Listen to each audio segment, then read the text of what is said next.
ইযা কানাত লাইলাতুন নিসফি মিন শাবান ফাকুমু লাইলাহা ওয়াসুমু ইয়াওমাহা।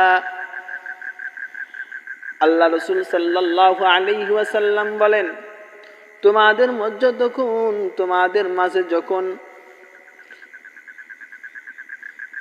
শাবান মাসের 14 তারিখ দিবাগত রাত, অর্থাৎ 14 তারিখের দিন যাওয়ার পরে যে রাতটি আমার আপনার সামনে আসে, 15 তারিখ দিন, 14 তারিখ দিন, এই মাঝের রাতটাকে আল্লাহ রাব্বুল আলামিন বড় দামি হিসাবে উম্মতে মুহাম্মাদীদেরকে উপহার দিয়েছেন।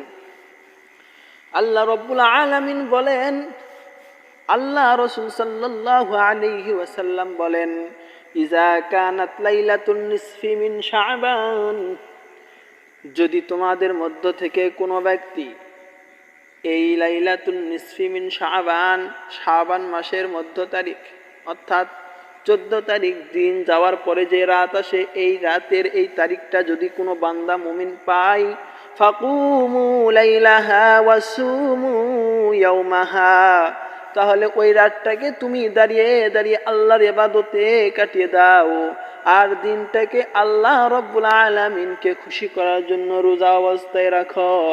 আল্লাহ রাব্বুল আলামিন বলেন, আমি ওই দিনে ওই রাতে বান্দার জন্য আমি প্রথম আসমানে এসে থাকি।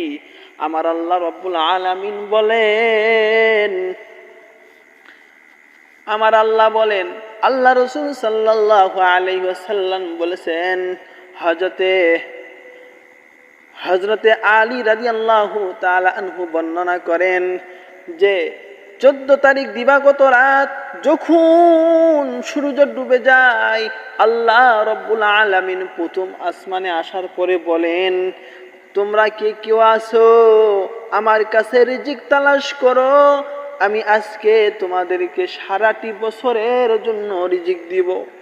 এ আমার বান্দারা, তোমরা কি কেউ আছো গুনাহ জর্জরিত? আমি আল্লাহ তোমাদেরকে আজকে গুনাহ থেকে মাফ করব। সুবহানাল্লাহ বলেন। আল্লাহ রাব্বুল আলামিন বলেন, তোমরা কেউ কি আছো অসহায়? আমি আল্লাহ তোমাদেরকে বড়ই আজকে সহনশীল দান করব। আল্লাহ আমি তোমাদেরকে আজকে ভাগ্য খুলে দেব। এইভাবে আল্লাহ রাব্বুল আলামিন একের পরে এক বলতেই থাকে, কে আসো আসো, তোমার কি প্রয়োজন, তুমি কি পাইতেছো না, আমি আল্লাহর কাছে বলো, আমি আল্লাহ তোমাকে আজকে ঢালিয়ে দেব। আমি আল্লাহ